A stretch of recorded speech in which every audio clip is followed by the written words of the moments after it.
والسلام على رسول الله وعلى آله وصحبه ومن والاه، أما بعد.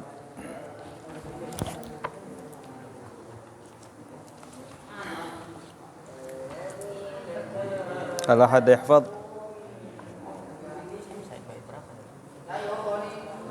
المسائل الأربع. ليس اللامية، أصول ثلاثة الآن، الأصول ثلاثة صح؟ أيوة، الأصول الثلاثة.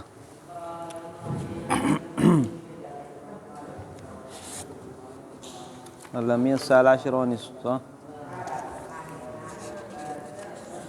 المسلسل بالأولية تروي عن منشأ. عندك رواية في المسلسل بالأولية؟ لا ما في. حضرت ولكن ما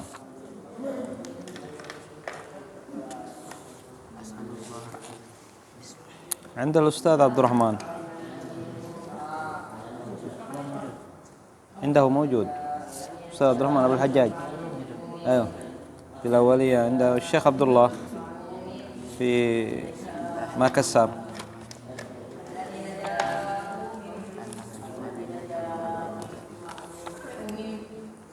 من حفظ يعلم رحمك الله أنه يجيب عليه.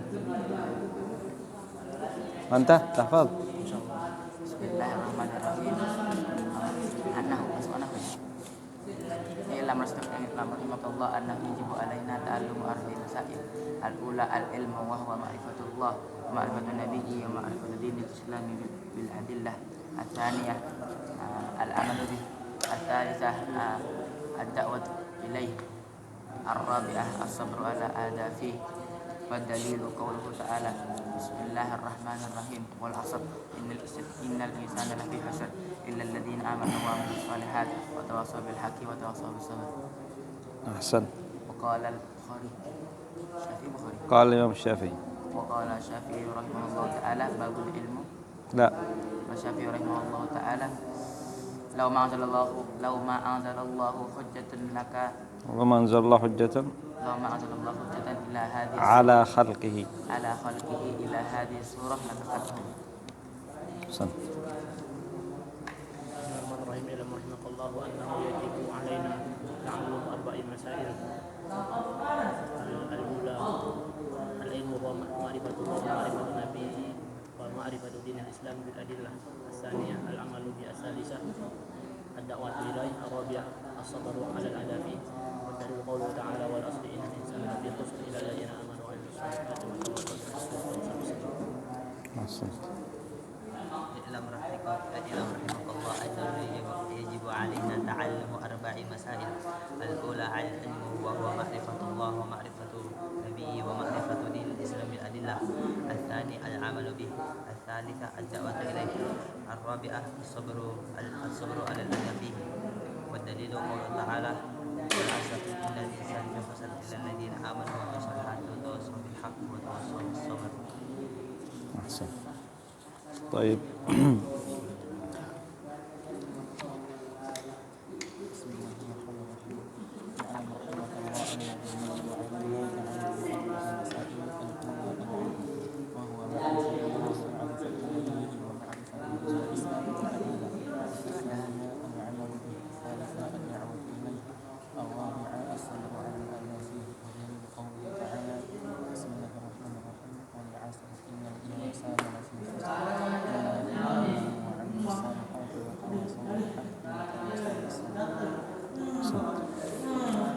طيب، مر معنا بالأمس الكلام على المسائل الأربع،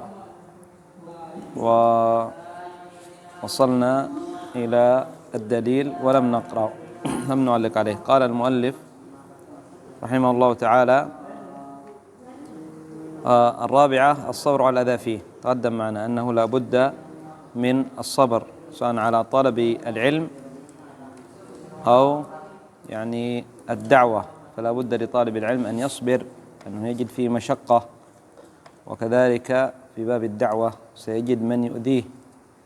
والصبر يشمل ثلاثة يعني أقسام: الصبر على طاعة الله، ذلك الصبر على طلب العلم، لأن العلم طلب العلم من أفضل العبادات.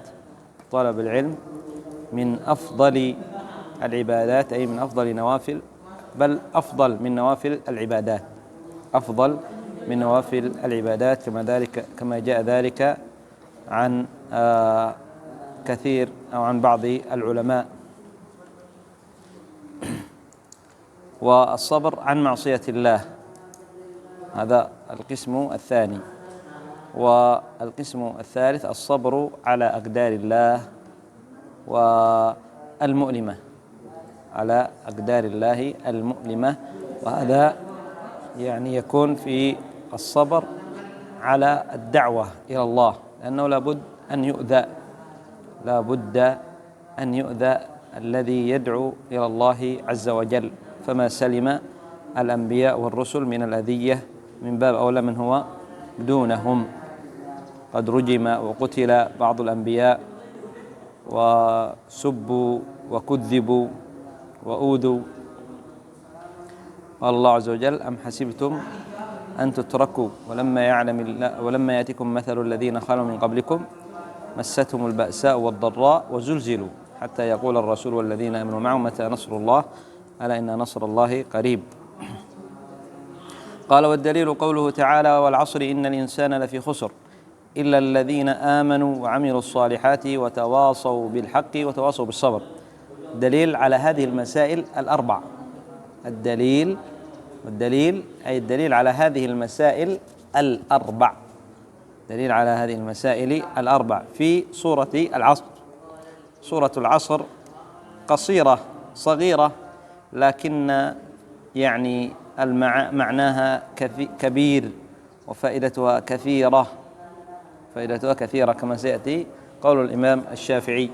وهناك أقوال غيره من الأئمة ومن العلماء في هذه الصورة أنها يعني قليلة المباني كثيرة المعاني، أي قليلة الحروف لكنها كثيرة المعنى، فأقسم الله عز وجل في هذه الصورة والعصر، هذا قسم، لأن الواو من حروف القسم، والعصر أي أقسم الله عز وجل بالزمان وهو الليل والنهار. العصر أي الزمان، الليل والنهار، وقال الدهر. ولا يقسم الله عز وجل إلا بشيء عظيم وبما فيه عبرة، تعاقب الليل والنهار. قال: إن الإنسان لفي خسر، كل إنسان، إن الإنسان أي جنس، كل هنا بمعنى كل إنسان في خسارة، وهذا يعني يحث الناس على الاجتهاد في النجاة من الخسارة. فإذا علم الناس العباد أن كلهم في خسارة إلا من اتصف بالصفات التي سيذكر الله عز وجل، فإنهم يجتهدون في العمل بهذه الصفات، إنهم يجتهدون بأن يتصفوا بهذه الصفات. إن الإنسان لفي خسر إلا الذين، خسارة معروف وهلاك، إلا الذين آمنوا، هذا الأمر، هذا الاستثناء هنا، هؤلاء ليسوا في خسارة، كل الإنسان في خسارة إلا هؤلاء الذين اتصفوا بهذه الصفات، إلا الذين آمنوا. وهذه يدل بها على العلم، أن الإيمان لابد فيه من العلم، أي آمنوا، عرفوا الحق وصدقوا به، وعملوا الصالحات. هذه المسألة الثانية، العمل بالعلم، وعملوا الصالحات، وتواصوا بالحق، هذا والثالثة الدعوة إليه. تواصوا أي تمروا بالمعروف ونهوا تناهوا عن المنكر، تواصوا بالحق أي أقاموا شعيرة الأمر بالمعروف والنهي عن المنكر، أقاموا الدعوة إلى الله عز وجل، كما تقدم معنا أنه لا بد من في الداعية أن يكون عالم، فالله عز وجل قدم أولا العلم ثم ألحقه بالعمل. لابد من العمل، لأنه إذا تعلم العبد لا بد أن يعمل، وإلا كان العلم حجة عليه، لا كان العلم حجة عليه. ثم بعد ذلك ذكر الله عز وجل باب الدعوة، فلا بد للداعية أن يكون متعلم، لا يشترط أن يكون عالم، لا، أن يكون تعلم، ليس كما يفعله هؤلاء أصحاب الدعوة. عرفتم أصحاب الدعوة؟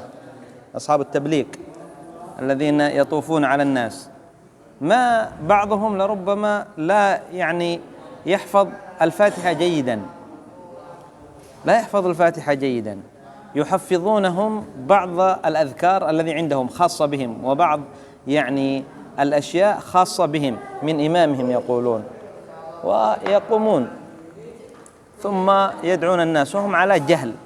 هؤلاء جهال يقعون في الشرك، في البدع، في الخرافات، وكيف سيدعون الناس وهم يقعون في البدع وهم لا يعلمون؟ هذا من الخطأ. لا بد من الداعية إلى الله أن يكون عالما.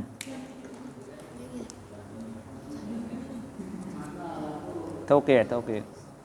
طيب، قلنا قال الله عز وجل وعملوا الصالحات وتواصوا بالحق، أي أمروا بالمعروف ونهوا عن المنكر، كما جاء تفسير العلماء عند هذه الصورة. تواصوا بالحق أي أمروا بالمعروف ونهوا عن المنكر. وتواصوا بالصبر أي أمر بعضهم بعضا بالصبر، لأنه كما تقدم معنا لابد من الداعية أن يلقى الأذى. إذا قام الإنسان بهذه الأربع المسائل فإنه يكون من قد بلغ مرتبة الكمال الإنساني، مرتبة الكمال، نهاية الكمال. فالإنسان يكمل نفسه بالقوة العلمية والعملية، العلم ثم العمل، هذا يكون قد كمل نفسه. ثم يكمل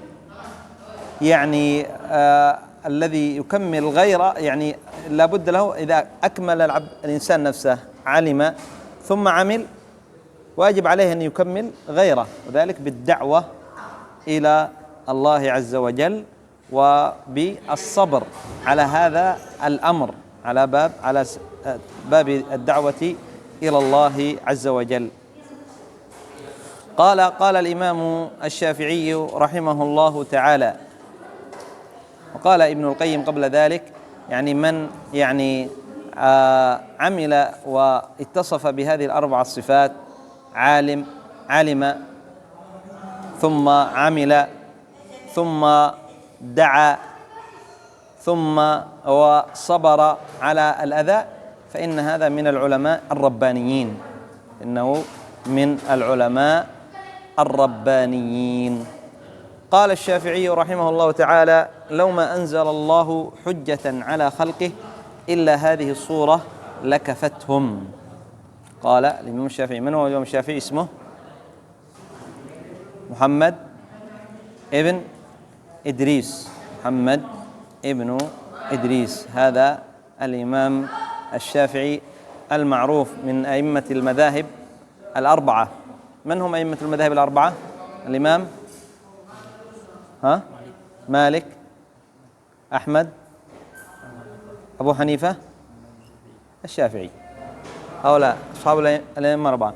وهؤلاء الإمام أحمد تلميذ الإمام الشافعي، طالب الإمام الشافعي، والإمام الشافعي تلميذ الإمام مالك، ومالك تلميذ نافع، ونافع تلميذ ابن عمر، وابن عمر تلميذ النبي صلى الله عليه وسلم.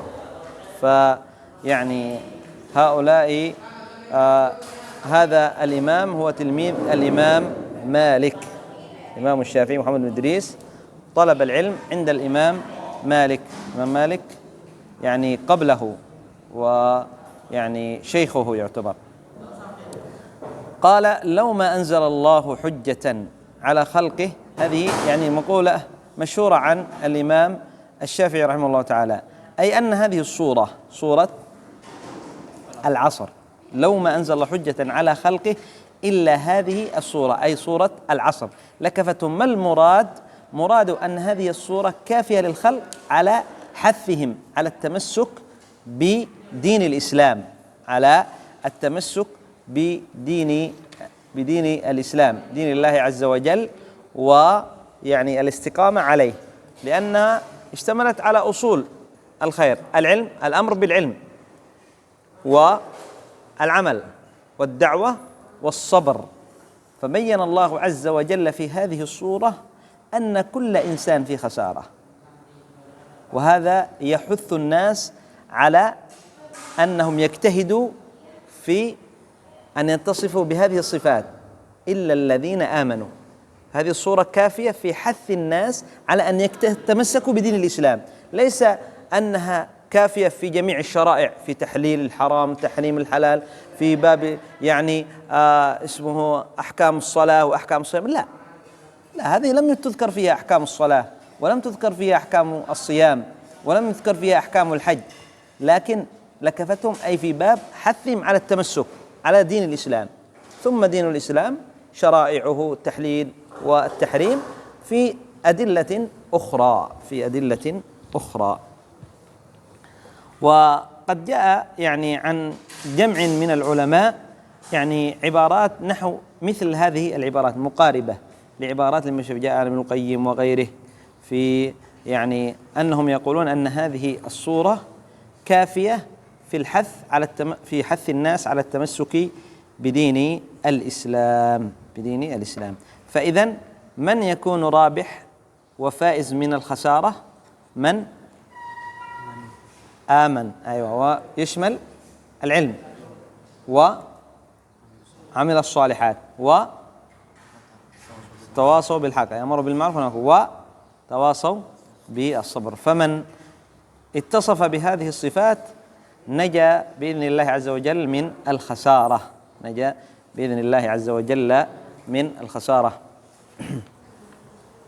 طيب، قال وقال البخاري رحمه الله تعالى: باب العلم قبل القول والعمل. والدليل قوله تعالى: فاعلم أنه لا إله إلا الله واستغفر لذنبك، فبدأ بالعلم قبل القول والعمل.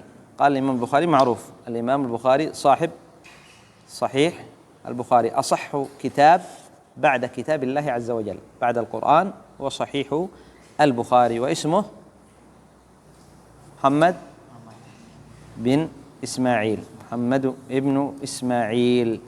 فذكر هنا الإمام محمد بن عبد الوهاب مقولة يعني تبويب الإمام البخاري في كتابه صحيح: باب العلم، يؤكد يعني صحة ما قاله. فالإمام محمد بن عبد الوهاب قال: يجب علينا تعلم 4 مسائل.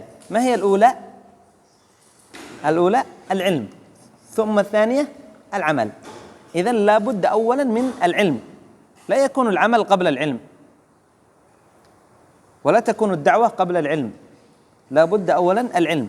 باب العلم قبل القول والعمل يسبق، لا بد، لأنه إذا كان يعمل بغير علم ففيه شبه، كما قال يعني الإمام سفيان الثوري رحمه الله تعالى وغيره: من يعني عمل بدون علم ففيه شبه من يعني من فسد من عبادنا، أي عمل بدون علم، لأنه قد يفسد، ففيه شبه من النصارى.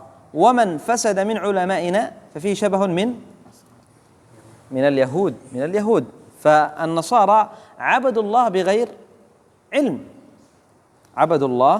بغير علم فضلوا وأضلوا، لذلك هم الضالين. وأما اليهود فقد علموا ثم لم يعملوا بالعلم، فهم المغضوب عليهم. قال: باب العلم قبل القول والعمل.